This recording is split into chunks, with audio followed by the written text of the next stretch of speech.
ఒక్కరి అజాగ్రత్త దేశవ్యాప్తంగా కలకలం సృష్టించింది. ఓ విద్యార్థి NEET re exam centre Abu Dhabi వివాదం వెనుక అసలు నిజం వెలుగులోకి వచ్చింది. ఆ విద్యార్థి చేసిన పొరపాటు నేషనల్ టెస్టింగ్ ఏజెన్సీపై మరోసారి విమర్శలు చెలరేగాయి. చివరకు అసలు నిజం బయటపడింది.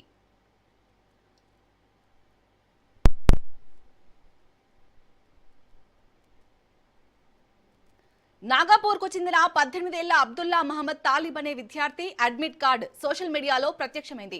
నాగపూర్ లో ఉండాల్సిన పరీక్షా కేంద్రం ఏకంగా సముద్రాలు దాటి అబుదాబిలో పడింది. పాస్పోర్ట్ కూడా లేని ఒక పేద విద్యార్థిని 48 గంటల్లో అబుదాబి వెళ్లి పరీక్ష రాయమంటారా?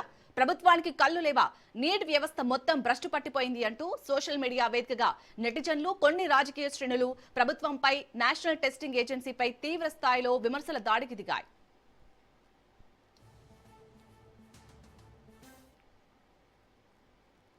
ఇన్ని కట్టుదిట్టమైన చర్యలు తీసుకుంటున్నా ఇలాంటి ఘోరమైన సాంకేతిక లోపాలు ఎలా జరుగుతాయంటూ దేశవ్యాప్తంగా ప్రజల్లో వ్యవస్థపై తీవ్రమైన అసంతృప్తి, అనుమానాలు మొదలయ్యాయి. కానీ అసలు నిజం బయటపడినప్పుడు దేశం మొత్తం ముక్కున వేలేసుకుంది.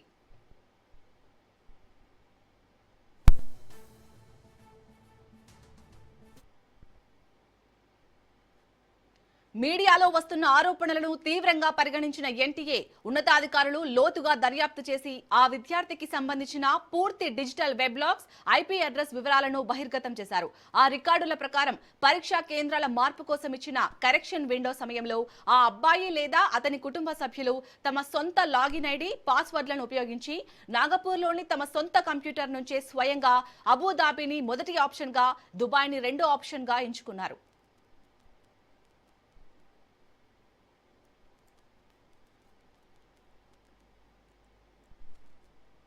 ఒకటికి 2 సార్లు ప్రివ్యూ చూసుకొని మరీ వారే ఆ సెంటర్లను లాక్ చేశారు. అంటే అక్కడ జరిగింది ప్రభుత్వ వ్యవస్థ లోపం కాదు, కేవలం ఆ విద్యార్థి కుటుంబం ఆన్లైన్ ఫామ్ నింపేటప్పుడు చేసిన అత్యంత బాధితారహితమైన పొరపాటు.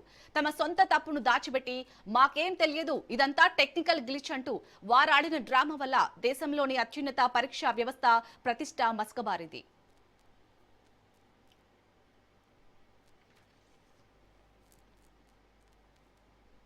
ప్రభుత్వం ఎంతో ప్రతిష్టాత్మకంగా తీసుకొని నిరంతరం శ్రమిస్తూ పరీక్షలను పారదర్శకంగా నిర్వహించాలని చూస్తుంటే ఒక్కరి అజాగ్రత్త వల్ల, స్వార్థం వల్ల మొత్తం సిస్టంలోనే లోపముందనే తప్పుడు అభిప్రాయం దేశ ప్రజల్లోకి వెళ్లడం నిజంగా అత్యంత బాధాకరం.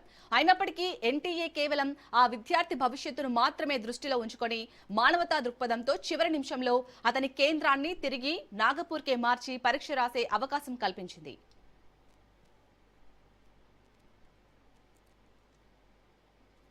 ఈ కథ మనకు నేర్పే గుణపాఠం ఒక్కటే: డిజిటల్ యుగంలో బాధ్యతారాహిత్యంగా చేసే చిన్న పొరపాటైనా దాన్ని వ్యవస్థపైకి నెట్టేసి తప్పుడు ప్రచారం చేస్తే అది దేశవ్యాప్త నమ్మకాన్ని ఎలా దెబ్బతీస్తుందో ఈ ఘటన ఒక సజీవ సాక్ష్యం.